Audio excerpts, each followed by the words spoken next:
Welcome back to the DCTV News at Noon program. I'm Kelsey Kiesling. And I'm Kendra Cook. Dolores County Broadcasting Network is the producer of DCTV, and the Southwest TV Translator Association underwrites the news show. If you have a news topic or tips you'd like to see covered, give us a call. The studio number is 677-4119. Today's show is live on Wednesday at noon and rebroadcast at 3 and 6 p.m. and again re-aired on Saturday at noon, 3 and 6.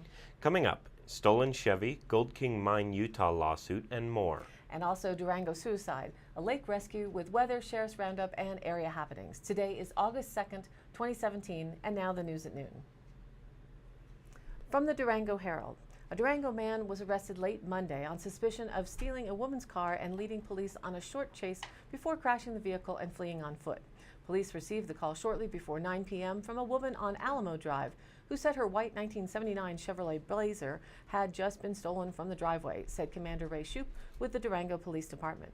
An officer happened to be in the area and quickly spotted the Blazer in the West 100 block of 19th Street in West Durango. The vehicle sped away, blowing through at least 2 stop signs with the other officer in pursuit. The vehicle crashed into a tree and 3 parked vehicles, including a white Yamaha motorcycle, gray Subaru station wagon, and a gray Toyota Tacoma. Officers surrounded the vehicle, but the driver fled on foot. The La Plata County Sheriff's Office was in the area with a canine unit, which assisted in locating the suspect, who was hiding in bushes. The suspect was identified as Terry Wilson, age 32, of Durango.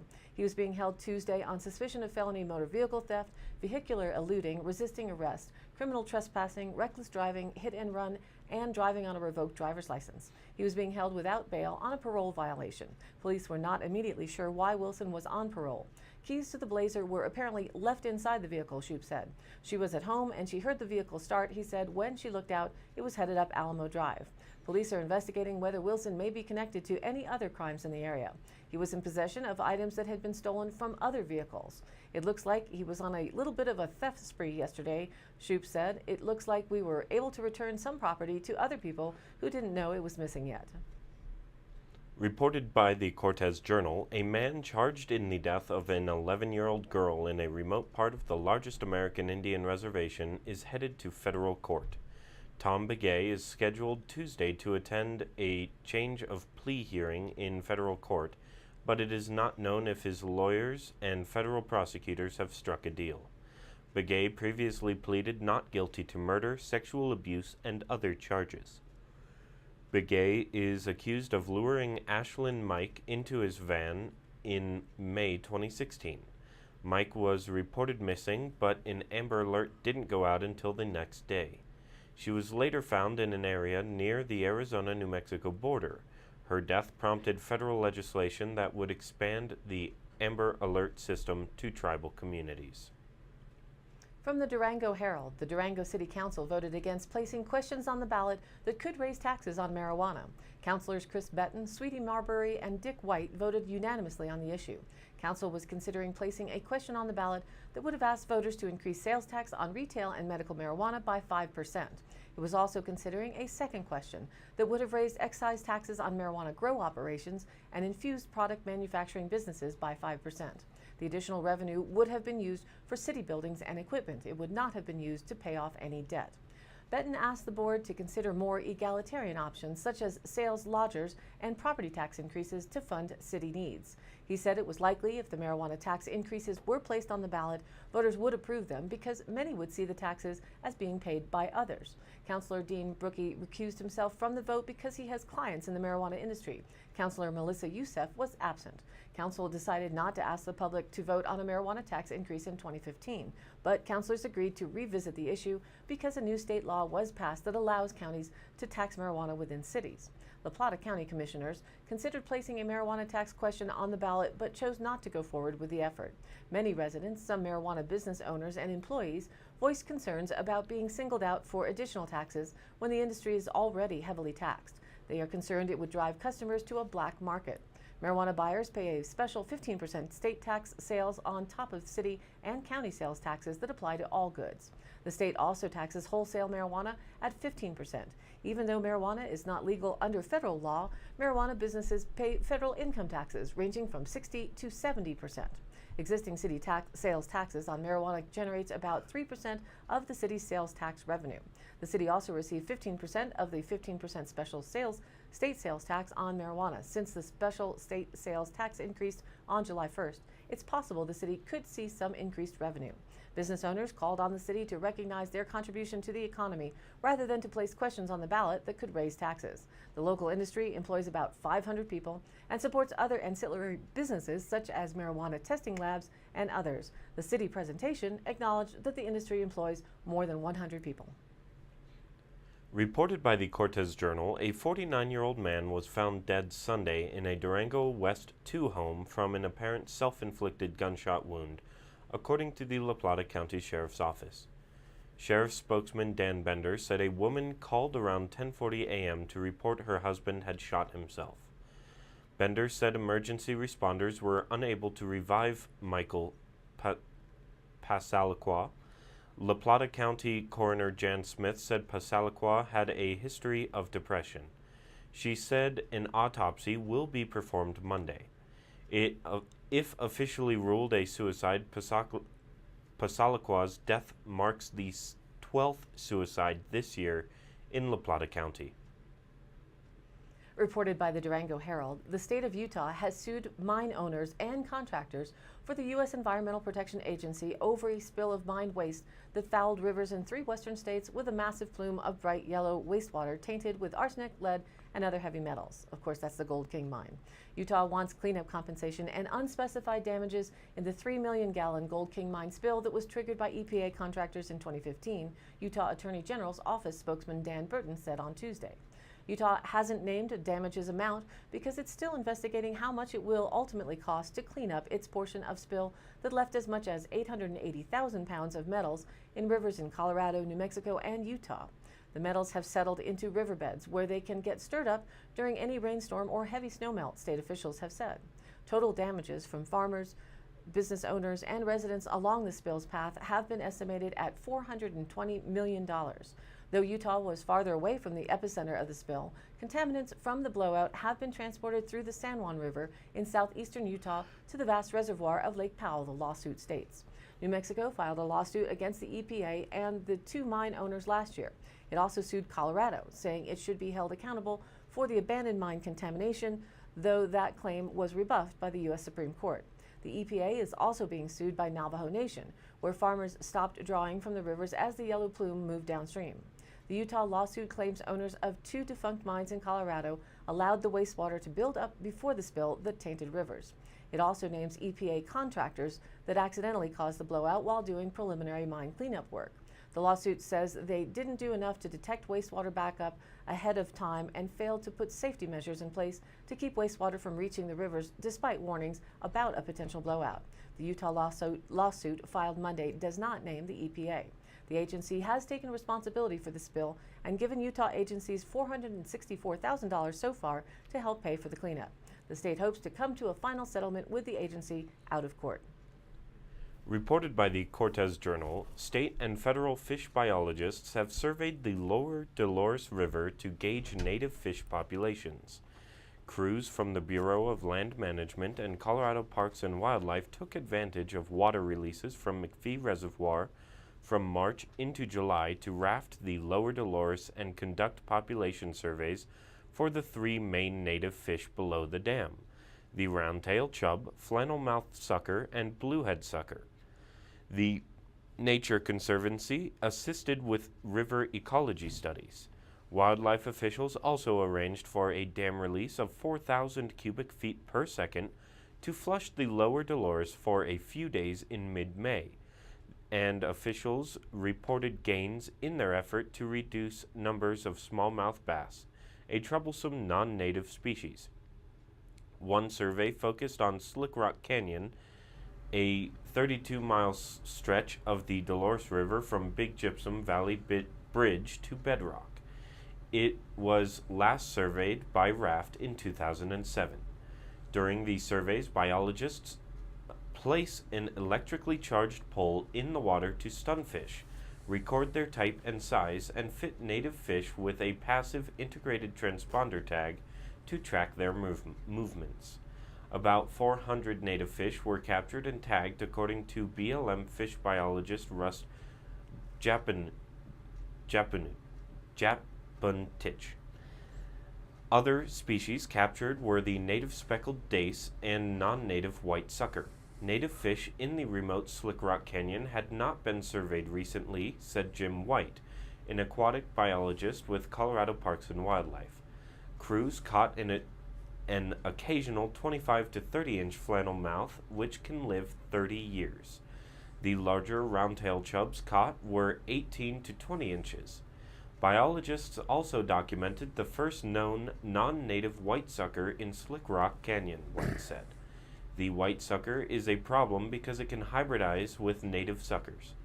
On a 14-mile stretch from below Snaggletooth Rapid to Slick Rock Canyon, biologists removed 600 smallmouth bass during the electro-fishing process and threw them to shore for the raccoons. White said it was encouraging that very few smallmouth bass were found in Slick Rock Canyon, and he speculated that they couldn't handle the amount of sediment that is dumped there by Disappointment Creek. And now, here's our weather report. What a deal it is. The changes in the National Weather Service 7-day forecast online for our zip code here in DCBN country. The possibilities for rain have increased throughout the remainder of the week. We noted that possibility in yesterday's forecast and are happy that limb did not get sawn off. Activity will begin this afternoon and continue until a potential break Saturday morning, then resume through at least Sunday and likely Monday. Strongest activity will be, as usual, over the San Juans, and the most active day likely tomorrow. Winds will run 5 to 15 today and tonight, and then are supposed to drop off to 5 for tomorrow. No rain amounts are being suggested by the Weather Service because precipitable values will be a bit low at the start, in the category that generally gives dusty drops. But the caveat is that those values are in flux and expected to rise. Just how much is not yet known. So, if you want more real range, cheer on the monsoon. A major heat wave will be making weather headlines through the end of the week for much of the Intermountain West and extending into the Pacific Northwest. An impressive ridge situated over the west coast will result in many locations setting record high temperatures, with some sites coming close to all-time record highs. Triple-digit temperatures will be common from Washington State to California, away from the coastal areas. Overnight lows will also be warmer than normal. Excessive heat warnings are in effect for these areas. For the central and northern plains, a strong cold front will pass through the region by the end of the week. And on the other hand, a high-quality Canadian air mass will settle southward in the center of the country, resulting in daytime highs in the 70s and lower 80s for Kansas and points northward, leaving comfortable humidity levels to close out the week. Some 60s for highs will be possible on Thursday across parts of Minnesota and the Great Lakes region, with increased cloud cover from the frontal boundary to the south. Ahead of that frontal boundary, showers and thunderstorms will be likely from the southern plains to the Midwest and Ohio Valley. Some will be strong to severe storms with localized areas of heavy rainfall possible.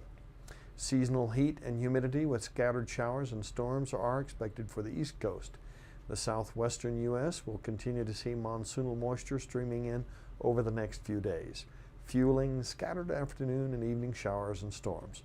Areas from southeastern Arizona through western Texas could see heavy rain and the possibility of flash flooding with these thunderstorms. Ample moisture along the Gulf Coast will lead to showers and thunderstorms in that area over the next few days as well. Today's high is now expected to be 82, and the next 5 days have dropped off by 1 to 3 degrees as well, leaving us with expectations of lower 80s. The low tonight may reach 60, but the rest remain in the upper 50s. Showers and thunderstorms will be possible for the next 4 to 5 days. And now back to the news. According to the Cortez Journal, an Arizona man in his early 20s was rescued Tuesday morning from Vallecito Reservoir after spending the night clinging to a life vest. Randy Vreeland, deputy chief with the Upper Pine River Fire Protection District, said a bystander walking his dog around 6 a.m. Tuesday on the northeast side of the reservoir heard someone in the water yelling for help and called 911. Vreeland said when emergency workers arrived, they spotted a man about 200 yards out of the lake, holding onto a life jacket. A boat from the Vallecito Marina retrieved the man and brought him to a medical unit on the lake's north end. La Plata County Sheriff's Office spokesman Dan Bender identified the man as Morgan Holiday, who apparently was vacationing at Vallecito. Bender and Vreeland said accounts of how Holiday ended up spending the night in the middle of the lake are a bit unclear, but alcohol played a role. Holiday was severely hypothermic after being pulled from the reservoir. Bender said it appears Holiday and a friend went into Vallecito Reservoir around dusk on Monday, each with separate canoes, possibly borrowed with or without permission. Both had personal flotation devices, or life jackets, but were not wearing them, Vreeland said. Neither Holiday nor his friend were swimmers. At some point, Holiday fell out of his canoe and capsized. Holiday then tried to get aboard his friend's canoe, which also capsized during the attempt. Vreeland said Holiday's friend was able to swim ashore, but he did not call 911. He was unsure why the friend did not alert authorities. Holiday was able to retrieve and hold onto his life jacket. In all, it's likely he spent about 9 hours in the water, which had a recorded temperature of 71 degrees. Holiday was taken to Mercy Regional Medical Center, where he was listed in fair condition as of 4 p.m. Tuesday, a Mercy spokesman said. Bender said only one unattended canoe was recovered from the lake Tuesday. Climatologists, environmentalists, bankers, insurance companies, governments, and philanthropists all have an interest in health. So does Big Pharma, so does any business person. The problems we face in our Earth ecosystems do affect us all. The degree that anyone cares or understands is directly related to our worldview or opinions and values and interests and ongoing education. Climatologists and others make forecasts of all manner of life and death issues and the number of lives and deaths, and most are paid for that work. Who pays is directly related to the availability, purposes, use, and bias of information and truthfulness. Everybody has an agenda. Recently, pondering the various numbers of human and animal species and plant life expectancy statistics, I read one estimate that said 260,000 humankind may die specifically due to weather-related complications by the year 2100. Common sense says we don't really know for sure how many will. There are some promising new studies about how to combat greenhouse gases.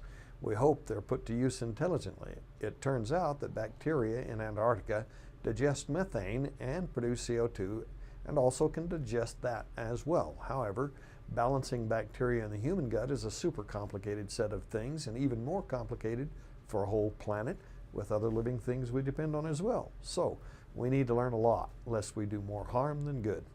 It seems to me that the oath a doctor might make to do no harm should have a place in our thinking regarding all human activities.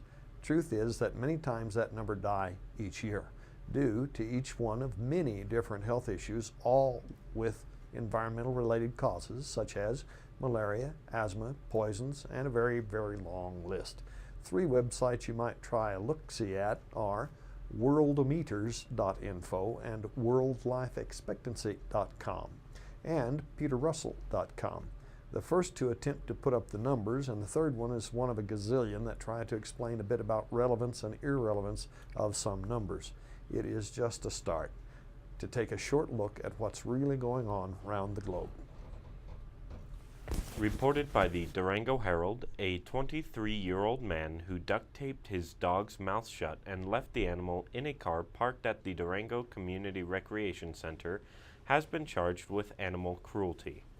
Both the 6th Judicial District Attorney's Office and La Plata County Animal Protection declined to comment for this story.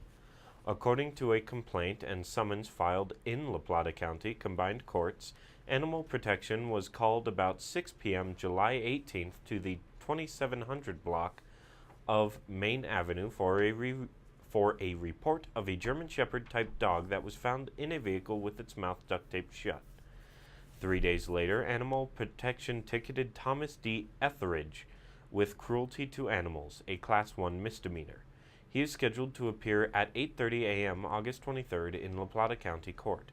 According to Colorado law, a Class 1 misdemeanor for animal cruelty carries a minimum sentence of 6 months in prison or a $500 fine, or both. A maximum sentence carries 18 months in prison and a $5,000 fine, or both. In both cases, a judge may order a psychological evaluation or anger management classes, and it is possible for the dog can be seized.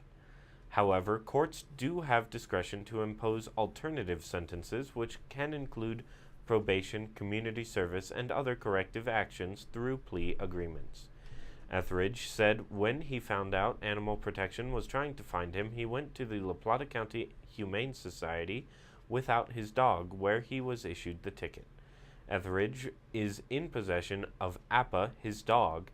He said he's willing to face the consequences of his actions. From the Durango Herald, under the shade of a grove of trees south of the La Plata County Fairgrounds, 6 teams assembled with their chuck wagons on Saturday morning to prepare a traditional Western meal. 2 out-of-towners and 4 Four Corners locals competed in the 14th annual La Plata Archuleta Cattlemen's Association Chuck Wagon Cook-Off as part of Durango Fiesta Days. This is great fun and great company. You spend the day with your friends, tell jokes, cook and eat good food, said Christy Carricker of Canyon Trails Ranch west of Cortez. It's a lot of fun, and we look forward to coming every year. Carricker and her team have competed in the cook-off since 2010. This year, they prepared a dish of green chili bacon taters. The teams cooked over an open fire, stirring cast iron kettles of pinto beans and apricots and kneading dough. They swapped stories and jokes to pass the time while each preparing a meal for 80 people. Each team was given the same locally sourced ingredients to use in their dishes, but could embellish them with extras, such as jalapenos and green chili. This year, they were provided with beef, bacon, dried pinto beans, potatoes, and apricots for dessert. The only restriction teams have is that whatever gets cooked has to be cooked here on site, said Larry Zauberis, chairman of the Chuck Wagon Cook-Off Committee. We restrict them from using pre-mixed things like cornmeal mix or cake mix. Everything must be prepared from scratch. Harry Backstrom and the Poverty Flats team of Bayfield returned for their 14th year in the competition. Zauberis credits Backstrom with founding the event. Harry cooked up this idea years ago, and we've been doing it every year since, Zauberis said. We use a portion of the profits to support scholarships for children of the Cattlemen's Association who are interested in pursuing agriculture. Backstrom praised the camaraderie of the event, crediting it with bringing him back year after year. It's like a gathering of old friends. We cook, laugh, and have a good time. I get to see a lot of my friends on this day, Backstrom said. Montoyo Cattle Company, helmed by Davin Montoyo, placed first in 3 categories: meat, bread, and dessert. The team's grilled round, cow camp sourdough biscuits, and old-fashioned spice cake with sweet glaze were a hit with the judges and the public. Montoyo said, "We've competed for several years. I really enjoy cooking and supporting the agriculture community." And now for the Dolores County Sheriff's Roundup for the week of July 24th through the 30th. A receiving hitch was found at the Dolores County San Miguel County line. Please contact the sheriffs if this may be yours. Montezuma County Sheriff's Office notified dispatch that a motorist passing through Dove Creek picked up a loose dog and returned it to their office. Dispatch attempted to locate the owner by contacting residents in the area where the dog was found, but was unsuccessful. The dog was taken to Cortez Animal Shelter. A county resident requested assistance with a situation involving care of a family member. A social services staff member was contacted for their expertise and assistance. Several residents reported a fire occurring in a dumpster at the county shop. A deputy responded and confirmed the fire's location, and Dove Creek Volunteer Fire Department responded and put out the fire. A town resident reported a vehicle speeding up and down a town street. The officer on duty patrolled the area, and all other officers were notified to be on the lookout for a vehicle matching its description. A motorist reported a cow loose along Highway 491. A deputy responded to the location, and the owner arrived after being notified and safely secured the animal. A county resident found discoloration on a propane tank on their property and requested assistance. A resident reported a suspicious situation where a vehicle pulled alongside the road and the driver took a child into the brush and had not yet returned to the vehicle. A deputy responded and found that the family stopped to have their lunch under a tree. Reports of gunshots being fired near Cajon. Request for property check for trespassers. Report of a runaway juvenile. Juvenile reported to be suicidal. A report of a break-in resulting in the theft of tools. That's it for this week's roundup. Stay tuned for continuing updates. And in today's High Canyon Country happenings, the Center of Southwest Studies at Fort Lewis College continues its summer lecture series based on the theme A Year in the Life of the West, with a presentation from Center Director Shelby Tisdale. 1864, the Navajo Long Walk to Bosque de Redondo on Wednesday, August 9th at 1:30 p.m. in the center's Lyceum Room 120. As the U.S. expanded westward in the mid-1800s, conflicts increased among settlers and tribes. The Navajo people in northeastern Arizona and northwestern New Mexico also suffered from attacks by tribes such as the Utes, Hopis, Zuni, and Apaches, along with the loss of their women and children to New Mexican slave traders. Some Navajo warriors retaliated by killing settlers and stealing their livestock. As a result, the U.S. Army developed a plan to subdue the Navajos and to remove them from their homeland. This forced removal began in January of 1864 and became known as the Navajo Long Walk. Eventually, more than 9,000 Navajos would leave their homeland for Bosque Redondo. About 500 died from starvation, illnesses, exposure to the elements, or were shot and killed by soldiers along the way. This lecture is free to the public. Parking on campus is free during summer months. For more information, call 970-247-7456 or visit them online, swcenter.fortlewis.edu. And the Montezuma Community Economic Development Association is presenting Resources and Connections for Businesses and Entrepreneurs on Tuesday, August 8th from 4 to 6 p.m. at the Southwest Colorado Community College on the Mancos campus. All of these happenings are posted on our DCTV News at Noon Facebook page, along with the YouTube replays, weather, and original stories and local posts. To share your event or information, contact us. The email is dcbnnews@gmail.com or call the station 677-4119, and we'll be sure to get your news on air. Thanks for tuning in. News at Noon airs live at noon Monday through Wednesday and then rebroadcast at 3 and 6 p.m. and again re-aired Thursday, Friday, and Saturday in the same order at noon, 3 and 6. And be sure to check us out on Facebook. It's DCTV News at Noon. Please like us there and share it with a friend. For Kendra Cook, Jerry Tope, and everyone at DCTV with the News at Noon program out of Dove Creek, USA, I'm Kelsey Kiesling. Thanks for watching.